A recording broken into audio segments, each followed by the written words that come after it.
What's up? Why are you laughing? What's wrong? I tried to copy you. Oh, you tried to get that energy going. Here, I'll teach you. Okay. What's up, everybody? Jane here, Pete here. We're about to eat some food. Jane is hungry. She needs 2,000 calories in her diet today, and we are going to get it done. Let's do this. Let's do this.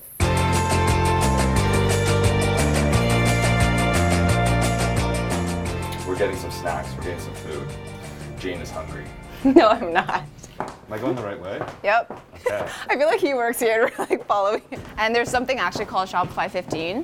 What's Shopify 15? People gain 15 pounds, I kid you not, after they start a Shopify. Right, because they get catering here every day. How awesome is that? So this is the snack wall coming up, and what we have to do is accumulate 2,000 calories worth of snacks from here. 2,000.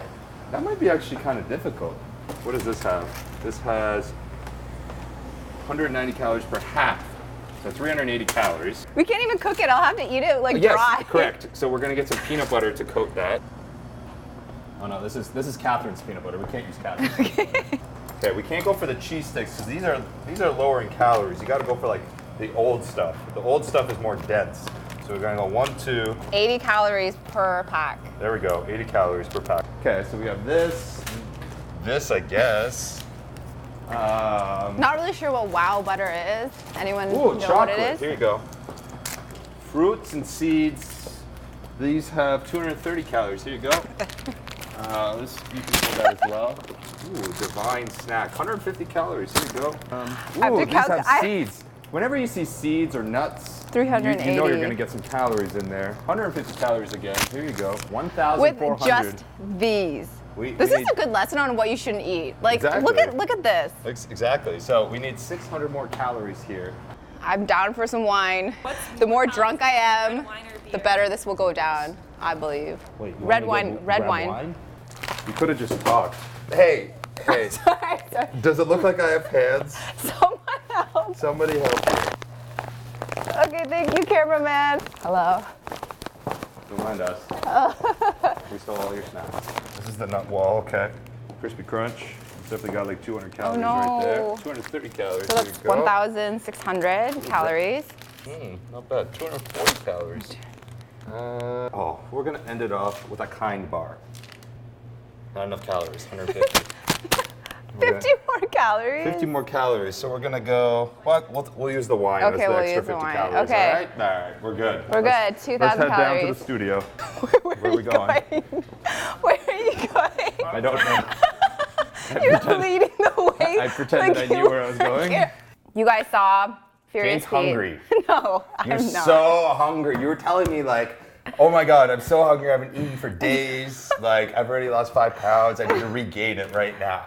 No, that was Actually, you not wouldn't the regain it case. all. I actually ate lunch. I ate lunch. Okay, what'd you have for lunch? I had kale, beets, and steak, like this big.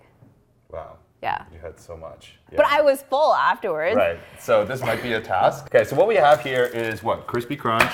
We got another chocolate bar. So we'll leave these for dessert. We got some nuts. We got some cheese. So you can put that cheese on top of this Mr. Noodle that we have here if you want. Or you can put some peanut butter on top. I don't know what's going to be more tasty. Probably the cheese on top, to be honest. We got a kind bar because that's what she should start with, breakfast, right? So she should work her way from breakfast, lunch, dinner, which will be Nuts.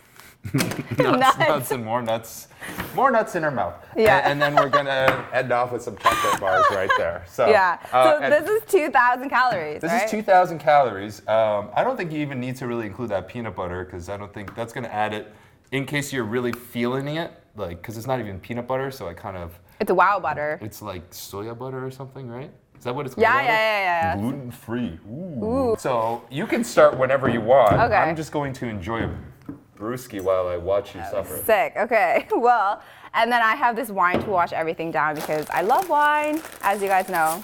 You can eat a lot. Mm-hmm. Yeah. So your channel is all about you eating crazy shit. Mm-hmm. What was like the craziest thing you ate, and what was the thing that you regretted the most? I would say anything spicy is usually regrettable. Yeah. The reason being is it hurts going down, but it hurts even more coming out the next day. Yeah. You got to really speed it up a little bit. Okay. The thing with spicy stuff, it like digests like crazy within your body. Yeah. And then when you sit down on the toilet in the morning afterwards, it just feels like there's broken glass just coming out. And, Oh my God. That's the feeling that you get. So don't eat spicy things, friends. That's so crazy. The one video that I saw and I literally almost gagged or threw up was watching your sour video. Oh, world's most sour drink. Yeah. Did you ever get a world record like nomination for him or anything like that? No, Because not I for feel that. like I have 14 Guinness World Records, but not for that one. What? So just for like random things and stuff. like what? Fastest time to eat a 12-inch pizza with a knife and fork, 32 seconds. That was fun. Fastest time to eat a raw onion. Most Ferrero Rochers eaten in 1 minute. Like just like stupid things like Do that. you like collecting world records? Very much so. My first video ever. And when was that? In 2007, I created my first video ever. Wow. And what I needed to do was I entered into an online eating contest, and it was a supplement contest, kind of like the person that would eat the most of any kind of food. This time around, it was chicken nuggets in 2 minutes. Would win like $50 worth of supplements or something. I don't know, whatever. Yeah. So I entered that, and I needed to create a YouTube account to create the videos. And that video is still up. It has no sound whatsoever. It was recorded with my webcam, so it looks like I was recording with a potato. And yeah, I ate some chicken nuggets. And I remember the first video I did, I ran out of chicken nuggets doing this 2-minute contest. So I bought like 30, and I thought that'd be enough. And I ran out after 90 seconds. I'm like, ooh, I don't know what to do. So I ended up, I think, losing that one contest to somebody did 31 in 2 minutes because I just didn't have enough nuggets. And then after that, I started doing more of those contests, won every single one. And then eventually just started doing restaurant challenges, posted those online. And it wasn't until like 2011 that I started taking YouTube seriously. So between 2007 to 2011, I gained 3,000 subscribers. So in 4 years, I gained 3,000 subscribers. So that's like nothing. Yeah. Nowadays, I gain 3,000 a day. So at that point, I started taking things seriously, started posting consistent content, started creating content that, like at home, rather than just going to a restaurant, doing challenges and doing random shit. So started doing that and just started staying consistent, listening to my audience, what they want to see next. Yeah. And things eventually grew and people enjoyed the content, which is great because I am blessed with this job. I love it. I love everything about it. I love creating content. I love creating entertainment. Yeah. I love being an idiot on camera here and there. I like being serious on camera as well. So I was going to McMaster University for engineering, and during this time started this stuff.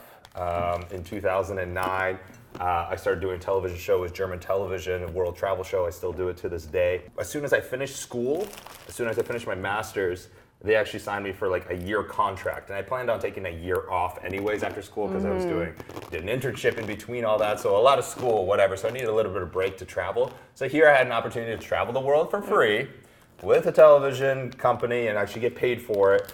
And during this time was when I kind of like started taking YouTube a little bit seriously and started growing that. And after the first year, when I kind of reevaluated the situation and be like, okay, I either go forward with engineering or I continue down this path that is kind of taking off. And I was making pretty much this, I was making the same money as like a first year engineer doing like these little TV shows. Yeah. And I decided to continue down that path. And eventually YouTube grew more and more, started other businesses with it. More and more opportunities came, and then there was just no looking back at one point. So, I mean, I miss engineering. I like that stuff, but I just could not look back because there's nothing like being your own boss. Yeah, exactly. You're an entrepreneur. Right. Yeah. With everything it's that so I do, crazy. it is like, and I want to create more and more things. I want to start more and more businesses now, and it's exciting. Yeah, it's so crazy because like, I think people think like You're really slow with this, I know. by the way. Just I know. wanted to point that so out. So people think that you're YouTubers really like all they do is like they're not an actual entrepreneur. You know, they think that they're just like a lot of content people think that YouTube is a joke and it's not a job. And it's Yeah. so easy to create videos and then It is not, okay? Yeah. I can tell you right now that I am blown away at how hard it is. Like, Yeah. I just started it and I'm like, what the hell? yeah. It's so hard to think about ideas. Constantly creating content is literally the hardest job ever. Yeah, Like, you have to like- think about creative things to do. Like, and you have to be consistent with how you push out your content and just responding to people's like Right. messages Right, and yeah. And you always have to be on. Like, you always have to be like on your Instagram, on your Snapchat, creating like fun stuff for your audience. Right. And it's like, for example, like Instagram, it's like, okay, I have to post once a day. Like, what am I going to post today? The pressure's on. And then you're just like, oh, I missed a post today. No. Fail. So, yeah, there's a lot of pressure. Then there's a lot of pressure from, people not liking your content, or just the haters, the e-thugs that we call them online, keyboard warriors and everything. So there's always that, and like as things grow, more of that happens, so you see it more. Yeah. Obviously, it's easy not to think about all that stuff. Are you feeling okay? Yeah. Are you sure? Yeah. I'm like starting to sweat a little bit. Yeah, a little the bit lights sweat. and The like lights, the food and the wine. Yeah. Getting hot. But yeah, it's not easy, but it's well worth it. I think there's a lot of articles out there talking about how paid ads is kind of dying, and what's really, really getting to people is original content and selling through original content, right? Yeah. So brands are gonna just like reach out to you more and more. It's not gonna stop. It's just gonna be more powerful as time goes on. Right. No one wants to click on an ad anymore. Let's be honest, right? Yeah. People want to buy things because they like the person or they like the brand, and it's very transparent. So like, you started Shopify businesses from your YouTube, right? Correct, yeah. Huh. I mean, we started an apparel company, a lifting accessory company, and focused on quality and everything. And it's a learning process too, figuring out what your audience wants and figuring out the whole store aspect. But Shopify is not paying me to say this. I'm going to point it out there. It is the easiest interface in the world to use. And it's like, because I've tried other platforms and it was like a nightmare. I remember doing a site on WordPress before, and all of a sudden I got dinged with a $3,000 bill for over hosting, the hosting data. Like, I just spent way too much in 1 month, and I was just like, okay, so I guess I had too much traffic or whatever. Oh my God, that's crazy! No. I think that's the biggest thing that if you started as a YouTuber. The biggest mistake that they will do is just focus on YouTube and nothing else. Yeah. You have to have other revenue streams. Yeah, I agree. You have to. Like, there's so many YouTubers that I've seen that just have died down. And just like, they used to get millions of views a day, and now they get 20,000 views a day. You can't live on that at all. Yeah. So it's you have to branch out to different revenue streams and start different businesses. I think you drank more wine than what you've eaten. I know. It's helping me though. It's helping me cope with all this food. Furious Apparel, I'm very hands-on. We have a warehouse in Mississauga. We ship out of there. We pack out of there. I'm hands-on there every single week. Wait, do you ship them yourself? I have a team that helps me, and I get in there and I help out as well. Wow. I like that. I like that aspect because my fans buy my stuff. My fans support me. And if I can get in there, if there's a note that says, I want an autograph on a shirt, I will get in there and do an autograph. Oh, that's nice. I send an autograph picture with every single order. And that's just, I think it's really cool that they support me. So even if there's weeks where obviously I'm traveling for like 3 weeks and I can't be there, I'll miss out on some orders. But whenever I can be there, I'll be there. What's crazy to me is like, you ultimately have like 4 different companies, right? Because people don't realize this, but your YouTube channel is a company. Yep. Like, you get money from it, so you have to report it and like make it a company. And then you have your 2 stores. I have my 2 stores. And I'm sure you have other stuff going on. I have investments in like 5 different other companies. I have a mouthpiece company that I'm also an owner in, and just like things like that. And but I think that's really important, where it's like, if you can get your hands into more and more business that you actually support and actually are part of, then do it. Yeah, as long as it's not like, oh, I think that's gonna make a lot of money, do that. I think that's the worst idea ever. You have to be passionate about it, otherwise you won't stick with it. There's like 2 types of people who use Shopify. So one who's like, their main focus is to make a lot of money, so they don't really care about the product that they sell, which is totally fine, because if you have the formula to do online marketing, like all these paid ads and make a lot of money, that's like good for you. Yeah, but then there's this paid ads. I should start doing that. Well, Mary Rose and I will definitely help you with that, because you could probably like triple your revenue with that, actually. Or even just traffic. Especially your formula stuff, dude. Yeah, I need to start on that. Yeah, that's crazy. ASAP, yeah. What about like brands that want to pay you? Because like, so many Shopify merchants one of the things that they try to do is, you know, pay YouTubers or pay Instagrammers to review their products, because obviously that's probably the best. Because that's actually how my company, Silly Be Intimates, did so well. Because I started it like 2 years ago, and I approached all these YouTubers with my bra, and they reviewed the shit out of it, and I still get sales from them, even though they did the review like 2 years ago, right? So do you reject some people? All the time. Yeah. If I don't like the product, first of all, I'm not going to talk about it. It has to be something I like believe in, or it works with my brand. You know, one or the other. So it's like, if there's food companies that approach me, obviously that works. If there's fitness products, that works. If there's female makeup, how the fuck am I supposed to advertise that, right? It's like, oh yeah, it works. I mean, I did something for Dollar Shave Club like a month ago, and I'm just like, yeah. I shaved parts of my face and I shaved my legs, and that's where I ended it, right? You know, so. But you're honest but it about. converted a lot. Oh, did it? Oh, like crazy. They give you the stats afterwards, right? Yeah. So you're honest about your reviews, and that's important, right? I think that's really important because people will see it. People will catch on eventually. Yeah. I know, it's funny because at the beginning, when this was just a thing, when it just started being a thing of companies approaching YouTubers, I felt like people could, you know, fake it a lot, but then now it's like so transparent when it's a paid ad or not, and people are so transparent up front. A lot of YouTubers are like, hey, we have to actually be more transparent. Oh, really? According to FTC. Did not know that. Yeah, it's like you have to disclose it. You have to disclose it in a certain phrase, and you have to disclose it in the description. Is that why when Instagrammers, they actually go hashtag ad? Yeah, you have to. That's why. I was wondering why people were doing that. I have to do it on Facebook as well, and it totally kills the reach. Oh, every time you do a hashtag and stuff, totally kills the reach of it. That's okay. So, but if it's something that you bought and you just like love it naturally, you can promote it. And of course, it's I mean, like if a company isn't paying you directly to promote a product, then obviously you can do whatever. Yeah. Totally, for sure. Yeah, but and then that's really cool actually. Yeah, I found a place in Toronto that sells like the world's strongest and most expensive beer. I'm gonna buy it after this. I'm gonna do a video with it. It's gonna be fun. So, what did you like the best besides the wine, which is an obvious? You know. I drank literally half a bottle of wine. Clearly, that's my favorite. The ramen, I haven't had this since I was in grade 7. I think I probably ruined it because you couldn't put any flavor on it. Yeah. I was just worried for you for like the sodium intake and yeah, stuff. Thank you very much. All this other stuff. Yeah. It doesn't look like you touched any of the cheddar cheese, which is cool. You didn't touch the kind bar, which is not kind at all.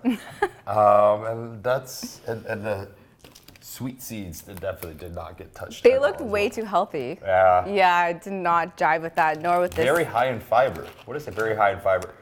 7 grams of fiber. Damn. Is that a lot? I don't know my nutrition stuff at all, so.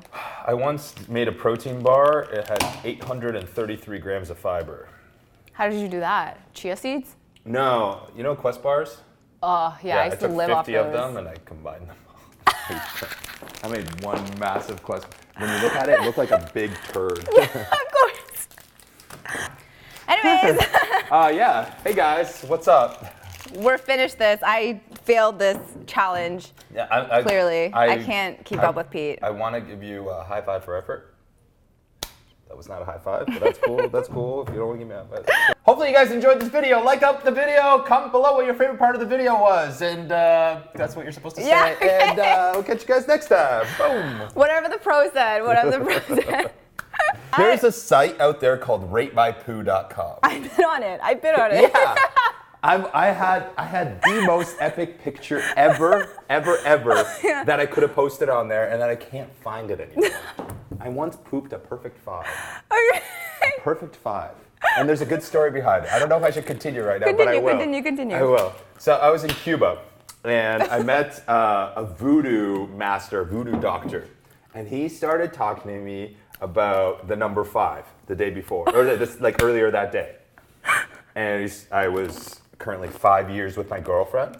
There was I had a 5-year-old dog, and he started talking about the number 5 constantly. Anyway, so he did some really weird stuff. He started spitting rum on me. He took a dead chicken and started whipping me with the dead chicken. And he was singing some stuff. And then after all of this stuff, I went back to my hotel room And I went to the toilet, did number 2, and I stood up, and there was a perfect 5 in that toilet. A perfect 5, and I'm not talking like, ooh, it was boom, boom, boom. It was really scary, really weird.